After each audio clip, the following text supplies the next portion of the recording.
Hello student, आज का हमारा टॉपिक है पल्मोनरी एम्बोलिज्म, जो कि रेस्पिरेटरी सिस्टम के लंग्स की एक डिसीज कंडीशन होती है।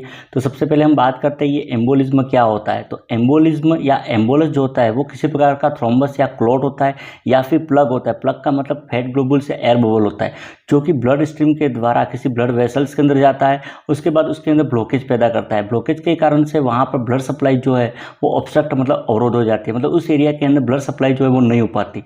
उसी को एम्बोलिज्म या एम्बोलस कहा जाता है। ठीक इसी प्रकार का एम्बोलिज्म जो है वो पल्मोनरी आर्टरी के अंदर बनता है और उसके कारण से पल्मोनरी आर्टरी जो है उसके अंदर ब्लॉकेज हो जाता है और उस ब्लॉकेज के कारण से लंग्स के किसी एरिया के अंदर ब्लड सप्लाई जो है वो नहीं हो पाती और उस कंडीशन को ही पल्मोनरी एम्बोलिज्म कहा जाता है। अब ये पल्मोनरी एम्बोलिज्म जो है वो एक प्रकार की डिसीज न होकर एक प्रकार का कॉम्प्लिकेशन होता है, जो कि हॉस्पिटलाइज्ड पेशेंट जो होते हैं, जो लंबे समय तक इमोबिलाइज रहते हैं या लेटे रहते हैं, उनमें होने की संभावना ज़्यादा रहती है। अब बात करते हैं इसके कॉज या रिस्क फैक्टर के, ये किन कारणों से होता है। तो यूजुअली थ्रोम्बस जो बनता है वो लेग की वेन के अंदर बनता है, मतलब पैरों की जो वेन होती है उसके अंदर ये थ्रोम्बस या क्लॉट जो है वो बनता है। इसका जो प्रमुख कारण है वो है डीप वेन थ्रोम्बोसिस जो है वो। सभी पल्मोनरी एम्बोलिज्म जो है वो थ्रोम्बाई मतलब क्लॉट जो उससे डेवलप होते हैं और ये क्लॉट जो ज़्यादातर बनता है वो बनता है डीप काफ है, फीमोरल है, पोप्लिटेल है, ये एक वेन जो है उसके अंदर बनता है। मतलब पैर की जो वेन होती है उसके अंदर ये क्लॉट बनता है और उसके बाद ट्रेवल होता हुआ लंग्स की आर्टरी के अंदर पहुंचता है और आर्टरी में जाने के बाद वो क्या करता है, पल्मोनरी आर्टरी जो है उसके अंदर ब्लॉकेज कर देता है और उसके कारण से पल्मोनरी एम्बोलिज्म बनता है। डीप वेन थ्रोम्बोसिस होने की संभावना ज़्यादा रहती है। वो एक तो प्रोलॉन्ग्ड इमोबिलाइजेशन जो है, मतलब लंबे समय तक लेटा रहने के कारण से, सर्जरी के कारण से, ओबेसिटी के कारण से या कंजेस्टिव हार्ट फेलियर जो है उसके कारण से डीप वेन थ्रोम्बोसिस होने की संभावना ज़्यादा रहती है। इसके अलावा कुछ और कारण होते हैं जिसके कारण से ये एम्बोलिज्म या बन सकता है। तो उसमें एक तो फैट एम्बोलाइज बनता है। ये फैट एम्बोलाइज जो होता है वो फ्लैट बोन जो है उसके अंदर फ्रैक्चर के कारण से बनता है। दूसरा एमनियोटिक फ्लूइड जो होता है उसके कारण से बन सकता है। एक ट्यूमर जो है उसके कारण से भी ब्लॉकेज हो सकता है। एक मेजर ऑपरेशन जो है जैसे कि हिप का, नी का, पेल्विक का या एब्डोमेन का जो बड़ी सर्जरी हुई है तो उसके कारण से भी एम्बोलिज्म जो है वो बन सकता है। एक हार्ट डिसीज जो है जैसे एंडोकार्डाइटिस है या कंजेस्टिव हार्ट फेलियर है तो उसके कारण से भी पल्मोनरी एम्बोलिज्म की कंडीशन उत्पन्न हो सकती है। ओबेसिटी जो है उसके कारण से, ओबेसिटी के कारण से प्रोकोगुलेंट जो होते हैं वो रिलीज होते हैं और ये कोगुलेशन जो उसको बढ़ा देते हैं उसके कारण से भी क्लॉट जो है वो बन सकता है, कंडीशन उत्पन्न हो सकती है।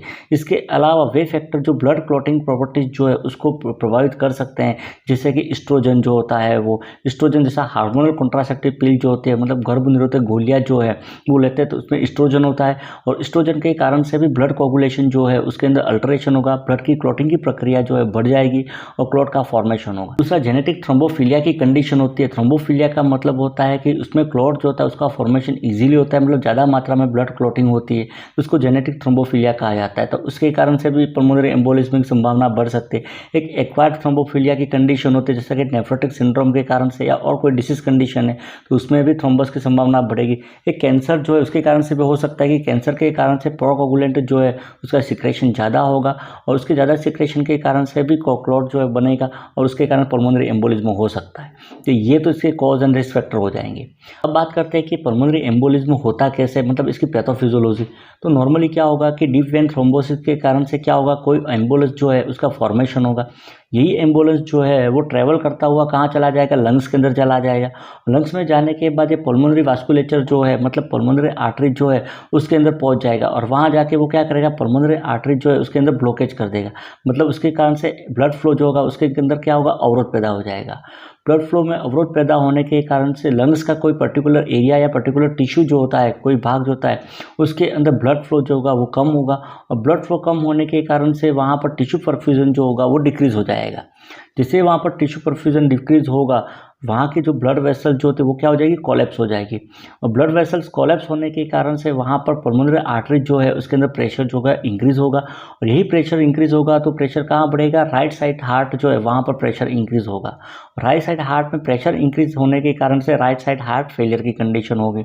इसके अलावा यदि ये क्लॉट जो होता है वो लार्ज ब्लड वेसल्स के अंदर पहुंच गया है तो उसके कारण से क्या होगा कि वहाँ पर एटिलेक्टेसिस की कंडीशन जो है वो डेवलप हो जाएगी। एटिलेक्टेसिस की कंडीशन डेवलप होने के कारण से वहाँ पर क्या होगा कि टिश्यू जो है उसके अंदर हाइपोक्सिया की कंडीशन होगी और हाइपोक्सिया की कंडीशन के कारण से वहाँ पर क्या होगा, इंफ्लामेटरी मीडिएटर जो होंगे वो रिलीज होंगे। इन्फ्लामेटरी मीडिएटर के कारण से क्या ब्रोंको कंस्ट्रक्शन होगा और ब्रोंको कंस्ट्रक्शन के कारण से हाइपोवेंटिलेशन की कंडीशन उत्पन्न हो जाएगी। गैसों का एक्सचेंज रिड्यूस होने के कारण से वहाँ पर हाइपोक्सिया और एसिडोसिस की कंडीशन जो है वो उत्पन्न हो सकती है। तो ये तो इसकी पैथोफिजियोलॉजी हो जाएगी।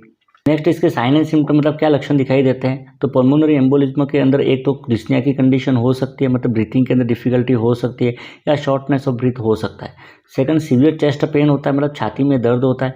ये चेस्ट पेन जो होता है वो प्लूराइटिक टाइप का होता है और सीवियर होता है। थर्ड टेकिपनिया और टेकिकार्डिया का मतलब रेस्पिरेशन रेट जो है वो इंक्रीज हो जाएगी, साथ ही साथ हार्ट रेट जो है वो भी इंक्रीज होगी। अगला कफ होगा, मतलब खांसी आएगी। ब्लड प्रेशर जो है वो कम हो जाएगा, लो बीपी हो जाएगा। एक साइनोसिस की कंडीशन उत्पन्न हो सकती है, मतलब स्किन और म्यूकस मेम्ब्रेन जो है वो ऑक्सीजन की अनुपस्थिति के कारण से ब्लू कलर का हो सकता है, उसको ही साइनोसिस कहा जाता है। अगला ब्लड टिंगल स्पुटम आ सकता है, मतलब स्पुटम जो है मतलब बलगम के अंदर रक्त जो है वो आ सकता है। एक नेक वेन जो है डिस्टेंडेड हो जाएगी, फुली हुई रहती है। इसके अलावा वर्टिग और फटीग मतलब चक्कर आना, अत्यधिक थकान या कमजोरी जो है वो भी हो सकती है। तो ये तो इसके साइन एंड सिम्टम जो वो हो जाएंगे। नेक्स्ट आता है इसका डायग्नोस्टिक इवैल्यूएशन, मतलब इसको डायग्नोस कैसे किया जाता है। तो डायग्नोस्टिक इवैल्यूएशन के अंदर सबसे पहला तो एक तो हिस्ट्री और फिजिकल एग्जामिनेशन जो है वो किया जाता है। सेकंड विनस स्टडी जो है वो की जाती है। थर्ड चेस्ट एक्सरे जो है वो लिया जाता है। फोर्थ ईसीजी मॉनिटरिंग जो है वो की जाती है ताकि कार्डिक फंक्शन जो है उसको मॉनिटर किया जा सके। फिफ्थ एबीजी एनालिसिस जो है आर्टीरियल ब्लड गैस एनालिसिस किया जाता है, जिसमें ब्लड के अंदर ऑक्सीजन और कार्बन डाइऑक्साइड जो है उसकी सेचुरेशन रेट जो है वो चेक की जाती है। अगला ब्लड टेस्ट जो है वो किया जाता है। ब्लड टेस्ट के अंदर कंप्लीट ब्लड काउंट जो है वो की जाती है। इसके अलावा डिफरेंशियल ब्लड काउंट जो है वो भी किया जाता है। अगला इकोकार्डियोग्राम जो है वो किया जाता है, जिसके द्वारा हार्ट फंक्शनिंग जो है वो चेक की जाती है कि हार्ट प्रॉपर फंक्शन कर रहा है कि नहीं कर रहा है। एक पल्मोनरी एंजियोग्राम जो है वो किया जाता है, इसके द्वारा पल्मोनरी आर्टरी के अंदर कहाँ पर क्लॉट या ब्लॉकेज हो रहा है उसका पता लगाया जाता है। अगला सीटी स्कैन जो है कंप्यूटेड टोमोग्राफी स्कैन जो है वो करवाया जाता है। अगला डी डाइमर टेस्ट किया जाता है, डी डाइमर टेस्ट के द्वारा ब्लीडिंग टाइम और क्लॉटिंग टाइम जो है उसको मॉनिटर किया जाता है। एक एमआरआई जो है मैग्नेटिक रिजोनेंस इमेजिंग स्टडी जो है वो की जाती है। अगला लंग्स स्कैन जो है करवाया जाता है। लंग्स स्कैन के द्वारा वेंटिलेशन और परफ्यूजन जो है उसको असेस किया जाता है। तो ये तो इसका डायग्नोस्टिक इवैल्यूएशन हो जाएगा। नेक्स्ट आता है इसका मेडिकल मैनेजमेंट। मेडिकल मैनेजमेंट के अंदर एक तो ऑक्सीजन जो है उसका एडमिनिस्ट्रेशन किया जाता है। सेकंड एंटीकोगुलेंट जो है वो दिया जाता है। एंटीकोगुलेंट जो है वो ब्लड क्लॉटिंग जो है उसको प्रिवेंट करने के लिए दिया जाता है, जिसमें एक तो हिपेरिन दिया जाता है, इसके साथ ही ओरल वारफेरिन जो है वो दिया जाता है। अगला थ्रोम्बोलाइटिक एजेंट जो है वो दिया जाता है। ये थ्रोम्बोलाइटिक एजेंट जो है वो क्लॉट जो है उसको डिजोल्व करने के लिए दिया जाता है। एक फाइब्रोलाइटिक एजेंट जो है वो दिए जाते हैं, ये भी ब्लड क्लॉट जो है उसको डिजोल्व करने के लिए दिए जाते हैं। अगला रेस्पिरेटरी मेजर जो है वो काम में लिए जाते हैं। रेस्पिरेटरी मेजर के अंदर एक तो हाई फाउलर पोजीशन जो है वो प्रोवाइड कराई जाती है ताकि लंग्स का एक्सपेंशन जो ज़्यादा और डिस्निया के अंदर उसको आराम मिले। Next coughing and deep breathing exercise जो है वो करवाई जाती है।